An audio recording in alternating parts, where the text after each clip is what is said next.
So what happens in the conversion to 5G? Well, initially, when the students hear me explain this, their attitude does massively change. That it's not quite so bad. Actually, they're like, oh, this, what is this 5G ENDC thing? So it does stand for 5G, E-UTRAN, new radio, dual connectivity.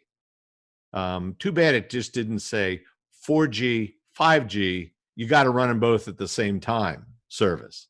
That's really what it means. But hold on, let's just say what happens to cross the line? Well, let me do a spoiler alert here and say that the actual 5G network looks like this. When we're all done with it, it's going to look like that, which is not at all like this. But bringing this back into track, if I copy all these things that you see right there and bring them straight down, I don't have time to allow you guys to take a look at this. If this would be a class, I would ask you to. And I'd want you to look at this and say, find all those orange boxes. Did anything really change? To which you'd respond, no, actually, that kind of looks the same. And you think, oh, thank goodness. So what's happening? Well, in 5G ENDC, what we're doing is we're bolting a new eNodeB, if you will. It's called a gNodeB, and we're bolting it fast. So there's the bolts. We're bolting it fast to an existing 4G network. So let's make one thing really clear. In this particular phase, this phone must have 4G in order to get 5G access. If you learn anything from me, at least learn that the phone needs dual connectivity, connects up LTE first to the baseband unit. So there, I'll just draw the line. That's the evolved packet core back here. Not talking about that at the moment. And what happens is the baseband unit uses X2 interface to talk to the control unit.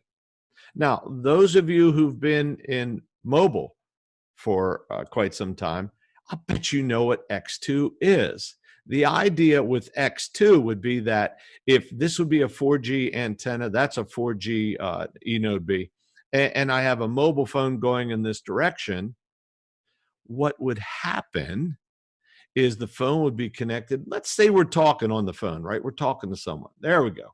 And that would be our path. Let's clear it and put that again. There's the path. Now, in X2, if we change colors, I don't know, let's use it yellow.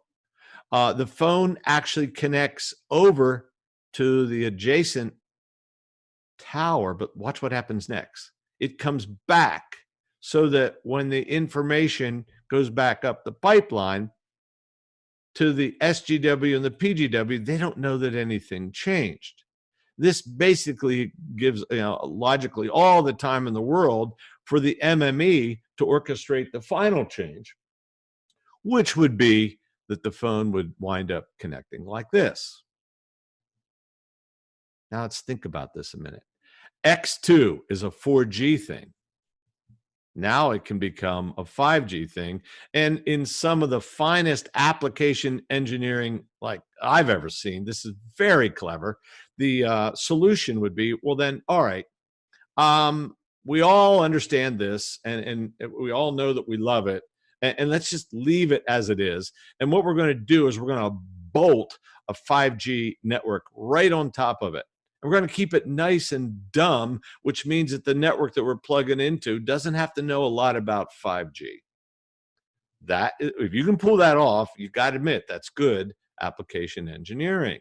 The next thing we need to do is add some software to the baseband unit that it can X2 communicate with the control unit of the gNodeB. And ultimately, if I really simplify this, the phone originally connects like this up to the MME, traditional 4G connectivity, no difference whatsoever. However, the phone does have 5G radio access, so it hears that other antenna. It detects it. So the next step would actually be the 5G radio in the phone itself to request access to the 5G macro cell. But that request has to go through the master. The master handles it with an X2 handoff. Watch this. Watch this. The control connection like this, and if you're surfing the internet, let's say, then this would be your path. That's number one. After some negotiations and permissions to access the 5G network, path number two is now going to look like this. I say, hey, I recognize that. That's an X2 handoff. Path number three, let's change the colors on that. Let's make it yellow. Path number three now looks like this. This is the option 3X approach.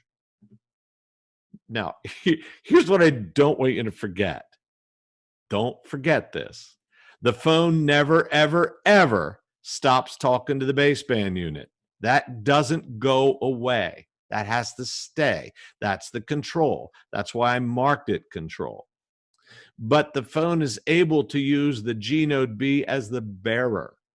And if the phone has a hot and burning desire to personify this story to the CU, it's not allowed. It just can't. That not in 3X. This is the 5G ENDC3X approach. It's no, you're going to have to talk to the BBU. BBU acts as a proxy to the CU. And that's how the phone ultimately communicates with the CU through the BBU. So what would be the perfect name for this? Well, let's call it 5G E-UTRAN. That's 4G. New radio. So there's the E-UTRAN link. There's the new radio link. Dual connectivity, which means they stay.